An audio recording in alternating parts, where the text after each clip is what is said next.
কষ্ট কষ্ট কষ্ট, শালা এই কষ্ট যেন জীবনের কম্পালসারি সাবজেক্ট হয়ে গেছে। যেখানেই যাই, যেদিকেই যাই, পিছু ছাড়তে চাই না। মনে হয় পুরো পৃথিবীটাই যেন দুঃখের সাগর, আর তার মাঝখানে আমাকে ফেলে দেওয়া হয়েছে। হাবুডুবু খেয়েই যাচ্ছি, কিন্তু কুল কিনারা পাচ্ছি না। ভাবি এটা করার পরে মনে হয় আর দুঃখ কষ্ট থাকবে না, শালা তাও আমার পিছু ছাড়ে না। কোনো না কোনো উপায়ে ঠিক চলেই আসে। কবে যে দুঃখ কষ্ট থেকে মুক্তি পাবো? আমার বন্ধু বান্ধব, আমার রিলেটিভ, আমার আশেপাশের লোক সবাই কত আনন্দে আছে, কত সুখে আছে। তাদের তো তেমন কষ্ট নেই।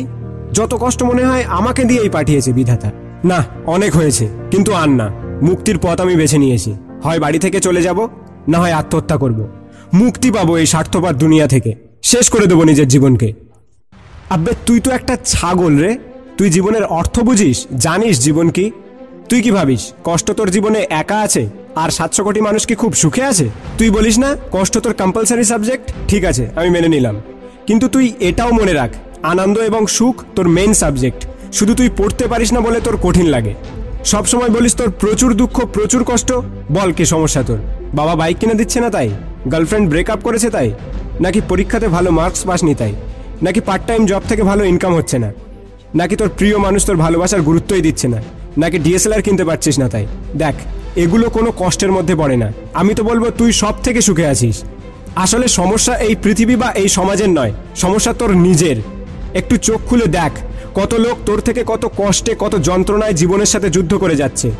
আরে তোর তো ফুটপাতে শুতে হয় না, বা ডাস্টবিনের খাবার খেতে হয় না, বা সকাল থেকে রাত পর্যন্ত কুত্তার মতো কাজ করতে হয় না। তাহলে তুই বলছিস কিভাবে যে তুই সব থেকে কষ্টে আছিস? দেখ, সবার জীবনে কষ্ট থাকে, সবার জীবনে দুঃখ থাকে। তাই বলে জীবন যুদ্ধে হেরে গেলে হবে না। বিধাতা কাউকে দুর্ভাগ্য দিয়ে পাঠায় না। দুর্ভাগ্যের কারণ আমরা নিজেরাই। যে কারণে তুই কষ্ট পাচ্ছিস, আগে সেই কারণটাকে খুঁজে বের কর। তারপর প্ল্যান তৈরি কর যে কিভাবে রিয়্যাক্ট করলে সেই কষ্ট থেকে মুক্তি পাওয়া যাবে। আর ছোট ছোট কারণগুলোকে এত বড় করে দেখিস না। এই সুন্দর জীবনকে একটু উপভোগ করতে শেখ।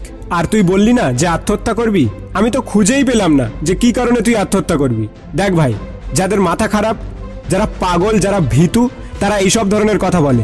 তুই নিশ্চয় পাগল বা ভীতু না। তাহলে কেন ভাই?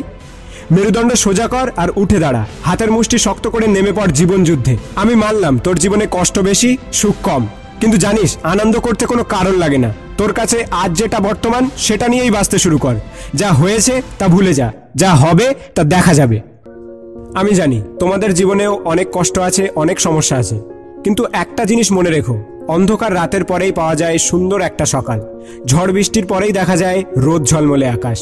থাক না হাজারটা সমস্যা, থাক না হাজারটা দুঃখ, কিন্তু একটা তো সুখের কারণ আছে, একটা তো আনন্দের আলো আছে। তাহলে সেটাকেই আঁকড়ে ধরে জীবনটাকে উপভোগ করো। সময়ের সাথে সাথে সব বদলে যাবে। সব কিছুই সম্ভব। Everything is possible. তুমি চাইলে সব কিছু করতে পারো, because you are a super human. 2.0 পক্ষ থেকে আমি আশিক, আর আমার পুরোপুরি বিশ্বাস আছে যে তোমার জীবনে খুব শীঘ্রই আনন্দের ঝড় বয়ে যাবে। ভিডিওটি শেয়ার করো তাদের সাথে যারা অনেক কষ্টে আছে, যারা অনেক ডিপ্রেশনে ভুগছে। কে জানে, হয়তো এই ভিডিওটি তাদের জীবন বদলে দিতে পারে। একটা লাইক এবং একটা মূল্যবান কমেন্টের সাথে 2.0 চ্যানেলটিকে সাবস্ক্রাইব করতে ভুলবেন না। ধন্যবাদ।